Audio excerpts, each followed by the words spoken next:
Assalamualaikum Bella. YB mana, tak datang ke? Wow. Macam YB tak ada kerja lain. Mas kira. Time-time ni selalu YB ada di mana Bella? Kat Parlimen ke?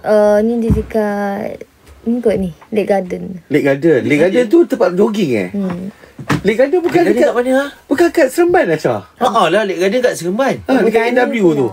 Botani. Botani? Dalam Parlimen. Lah elah luar kat KL lah. Sebelum Bukit Aman tu gila. Bukan AW tu lah. Yelah itulah. Kalau kat Seremban, kalau kat Seremban, Lake Garden tu dekat ANW. Itu lah. Tu kita panggil Lake Garden juga. Oh, yang ini yang dekat ni Taman Rama-Rama. Taman Botani dekat Parlimen tu. Oh. Dekat dengan Bukit Aman. So maksudnya dia akan pergi jogging terus masuk Parlimen lah. Tapi iyalah. Pernah dia macam tu. Maksudnya dia jogging terus dengan baju-baju tu dengan ayah-ayah kan. Saya bantah kepada mereka. Tak adalah. Mandi, apa semua. Ya.